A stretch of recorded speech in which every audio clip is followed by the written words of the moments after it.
Assalamualaikum adik-adik, masih semangat kan? Kali ini kita akan belajar Kelas 5, tema 5, subtema 2, pembelajaran 1. Setiap makhluk hidup memiliki kebergantungan terhadap makhluk hidup lain.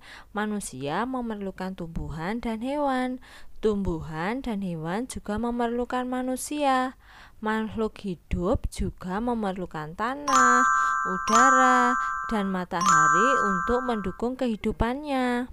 Perhatikan gambar hewan-hewan langka asli Indonesia berikut ini. Apakah kamu tahu jenis habitat dan ekosistem tempat tinggal hewan-hewan tersebut? Nah, habitatnya biasanya ini ada di darat dan ekosistemnya ada di ekosistem hutan. Sekarang kalian berdiskusilah bersama dengan teman-temanmu untuk mencatat nama hewan, habitat, dan jenis makanannya ya.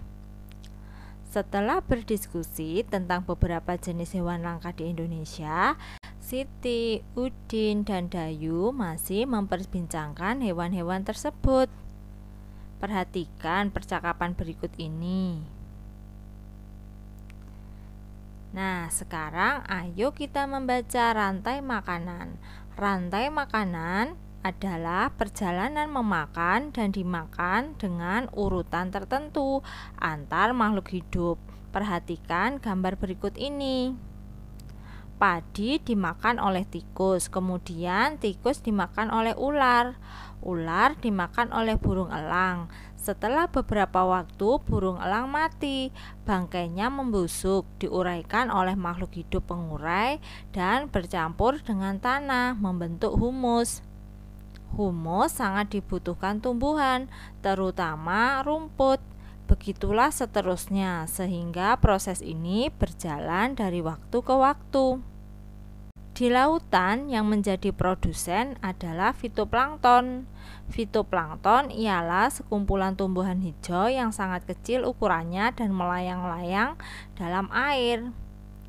Konsumen satu adalah zooplankton, hewan pemakan fitoplankton.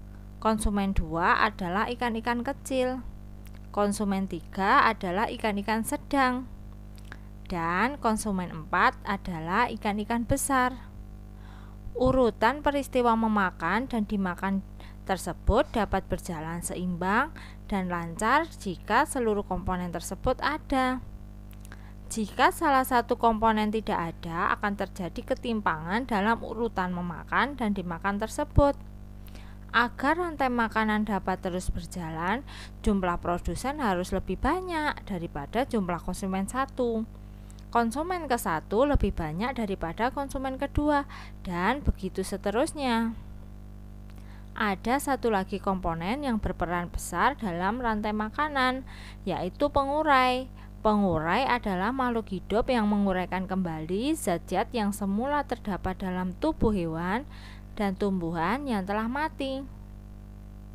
Hasil kerja pengurai dapat membantu proses penyuburan tanah. Contoh pengurai adalah bakteri dan jamur.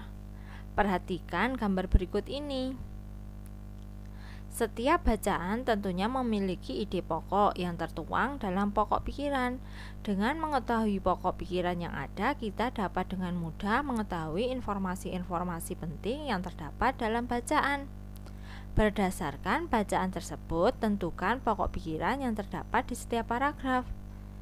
Nah, kalian coba ya. Paragraf pertama, ide pokoknya yaitu rantai makanan di sawah. Paragraf kedua yaitu rantai makanan di laut.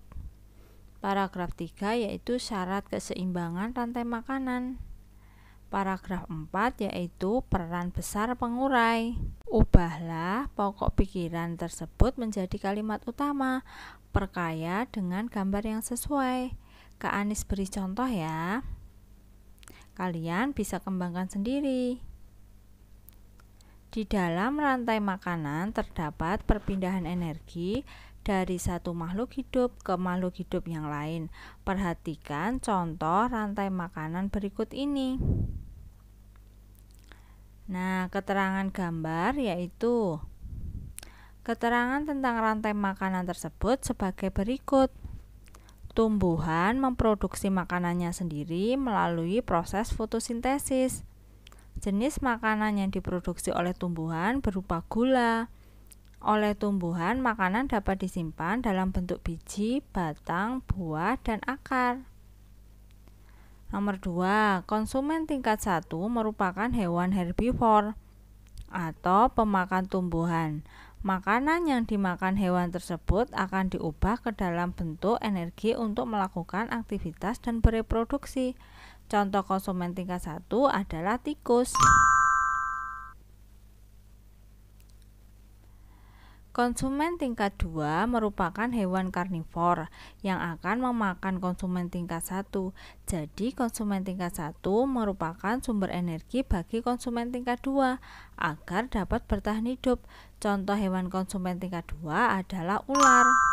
Konsumen tingkat 3 memakan konsumen tingkat 2. Contoh hewan konsumen tingkat 3 adalah burung elang. Pada saat konsumen tingkat 3 mati, tubuhnya akan membusuk. Pada proses pembusukan, tubuhnya akan diurai oleh mikroorganisme seperti bakteri dan jamur. Hasil penguraian ini kemudian akan diubah oleh mikroorganisme dalam tanah untuk menjadi sumber makanan bagi tumbuhan, seperti rumput. Ayo sekarang kita berlatih. Perhatikan perintah 1-3. Di sini Kak Anis akan memberikan contoh rantai makanan pada ekosistem darat, yaitu rantai makanan di sawah. Perhatikan gambar rantai makanan berikut ini. Selanjutnya, perhatikan keterangannya berdasarkan rantai makanan tersebut. Demikianlah pembelajaran pada hari ini. Jangan lupa klik like, komen, dan subscribe agar kalian dapat berlangganan secara gratis. Terima kasih. Assalamualaikum.